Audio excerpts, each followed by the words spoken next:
Eu não tinha visto.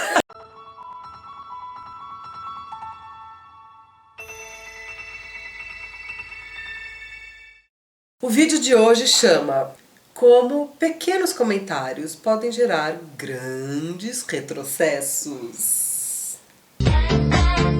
Às vezes rolam umas pequenas polêmicas requentadas, né, no Facebook, e pequenos comentários no dia a dia mesmo, assim, das pessoas, que parecem coisas muito bobas, mas que elas revelam em si e elas carregam nesses comentários e nessas falas grandes estruturas opressoras que a gente tem muito pouca consciência. Primeiro porque a gente leva tudo muito individualizado, questões que são estruturais e conceituais e amplas, complexas, dialéticas, com vários lados.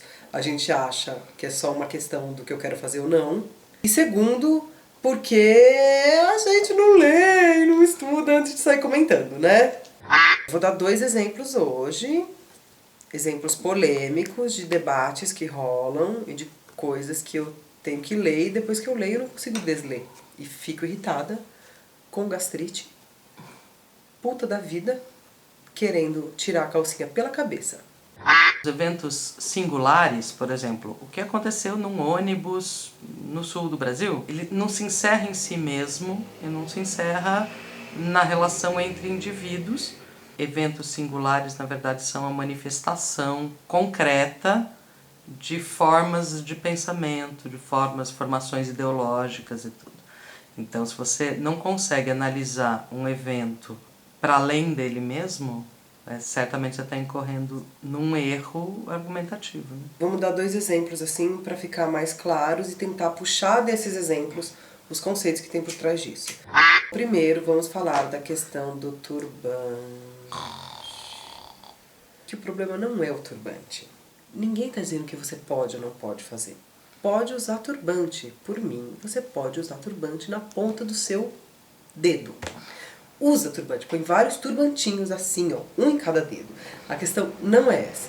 A questão é que quando a gente tem uma chamada com uma frase, vai ter branca de turbante sim, e a gente tem diversas pessoas super bem intencionadas colocando o quanto o turbante é multiétnico, o quanto a sua avó usava turbante, o quanto eu uso turbante sim se eu quiser. A gente tem uma falta de compreensão do que simbolicamente a gente está falando. Tem uma frase da Djamila que eu adoro, que é: a cultura negra é valorizada, mas os negros não. Isso acontece com o samba, por exemplo. Com o rap. Com o rap. Isso aconteceu com o rock and roll, pessoal. Porque o rock and roll explodiu quando puseram um branco cantando, que é o Elvis Presley. Isso não é uma coisa que acontece no Brasil com o turbante. Aliás, pessoal, não tem tanta gente do turbante aí na rua assim pra gente sair lutando por isso. Caceta! Percebe o apagamento De uma luta. De uma luta com isso. Que a questão é mais complexa do que isso. O esvaziamento simbólico que tem disso. E o privilégio de raça. É muito diferente uma branca estar de turbante do que uma preta de turbante. Lembra do que a gente falou na semana passada, das leituras diferentes de fotos? A gente não pode não olhar para isso, que é diferente. Todos os comentários que colocam o uso ou não do turbante como um direito de cada um, independente desse questionamento que os movimentos negros fazem, é mais uma vez você tirar toda a carga política que existe nisso e transformar numa questão de moda, numa questão de escolha, numa questão de decisão individual. Então você encontra 2.000 estratégias para deslegitimar o que a mulher negra está falando. A gente se apega no exemplo em vez de entender o conceito. Exatamente. E aí você se arrepende e fala, bosta, por que eu falei do turbante para exemplificar? Mas isso aconteceria com qualquer outra coisa. Porque se a gente começa a falar de samba, falar, então nunca mais ouve Chico Buarque porque ele é branco, de olho verde e faz samba. E não é isso. A questão não é essa, a questão é que a gente tem que olhar para a história e ver que o samba era dos guetos negros. Até apareceu um Noel Rosa. Até apareceu um Noel Rosa branco, até aparecer a bossa nova. Ninguém tá falando que a bossa nova é ruim. Ninguém tá falando que a bossa... Entendeu? Ninguém tá falando... A Tati tá falando que a bossa nova é ruim. Eu não gosto muito de bossa nova também, não. Mas eu não estou falando que é ruim. Estou falando que eu não gosto. É boa, eu só não gosto. Pra sair da questão do turbante, eu vou dar outro Eu vou dar outro exemplo similar. Direitos humanos. Aí a gente vira e fala que, conceitualmente, presos são humanos. Então, tem direitos humanos. Os direitos humanos são para todos os humanos e presos são humanos. Aí o argumento da criatura é: eu quero ver se um estuprador entrar na sua casa, fritar o seu cachorro, mijar na sua cama, estuprar a sua filha. Se você vai gostar, se você não vai ficar com raiva, se você não vai querer vingança. É claro que eu vou, querida, eu sou humana. É claro que eu vou ficar puta da vida. É claro que eu vou chorar. É claro que vai ser uma bosta. É claro que eu vou pegar e quebrar a casa inteira com ódio e vão ter que me segurar e eu vou chorar e vou clamar pela vingança divina. É óbvio isso. O que não significa que isso é uma política de Estado. Que a gente vai fazer olho por olho, dente por dente. O que não significa que amplamente, conceitualmente, eu não veja seres humanos nisso. E que não consiga olhar para a sociedade como, olha que sociedade de merda que produz esse tipo de coisa. Fala a lição do He-Man de novo. Qual que é a lição do He-Man? A lição do He-Man que você falou no vídeo de direitos humanos, lembra? Não! Tem a frase do He-Man, que é: se você age como seu inimigo, você não é melhor que ele. A gente conseguir entender que as questões éticas, as questões sociais, as questões que envolvem leis, que envolvem direitos que são para todos e igualdade, são questões que a gente tem que olhar amplamente para, na hora que chega um caso individual, a gente não tratar a ferro e fogo. Tipo, essa menina disse que eu não posso usar turbante, ela que tá... Não entendeu nada, querido. Não entendeu nada. Não entendeu nada de nada. Desculpa.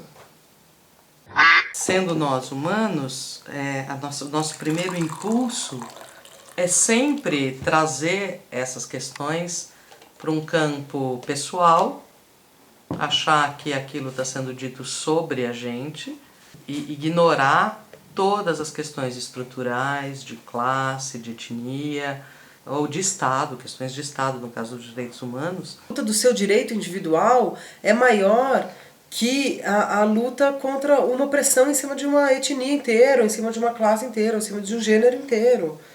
Porque eu tenho direito sim de fazer isso, então fiquem quietos. Bicho, você tem o direito. Aliás, porque quando a gente é adulto, você pode fazer tudo. Você só arca com as consequências do que você faz. Na verdade, isso é resultado, eu acho, de uma espécie de liberalização do comportamento, né? É uma coisa assim, o seu direito individual de expressão se sobrepõe a qualquer questão que seja da ordem do coletivo. Isso é Eu adoro você porque você faz frases lindas com coisas que eu não estou conseguindo resumir. É uma mentalidade liberal. Tem o seu direito de usar turbante, o seu direito à vingança, no caso dos direitos humanos, se sobrepõe àquilo que seria uma visão ampla do coletivo.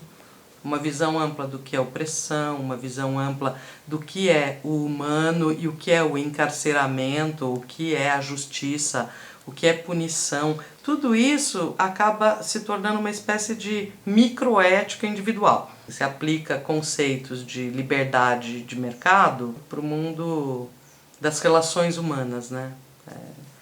E aí dá merda, né? Porque nós não estamos falando de direitos... Como você falou agora, se você quiser usar turbante, você vai usar turbante. Ninguém vai... Não tem a polícia do turbante.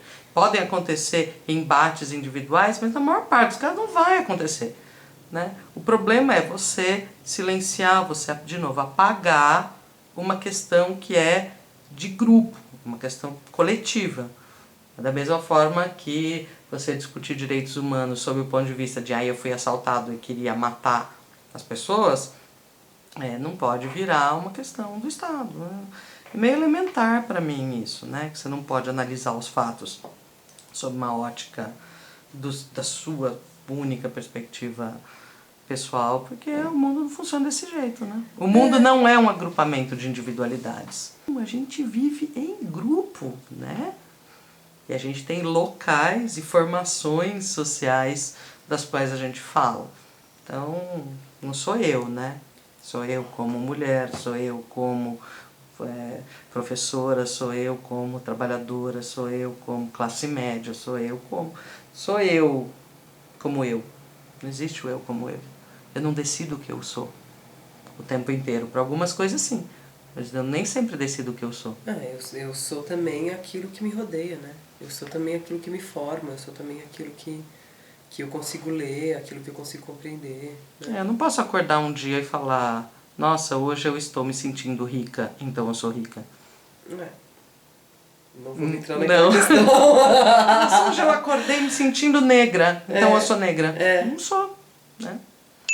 Queridos, eu queria falar uma coisa, assim, que eu não sei como falar. Não sei nem se isso vai entrar no vídeo. É o seguinte, eu quero ir para além das redes sociais. Me convidem para ir aí. Vamos dar um jeito de eu ir pessoalmente. Eu e a Tati queremos ir aos lugares, ver as pessoas, entrar em contato com a comunidade. Convidem a gente. Para debates, palestras, conversa, café, cerveja não tomo, mas tomo vinho. Podem convidar. É que assim, não adianta só convidar, tem que ajudar a gente a fazer os meios de ir, tá bom?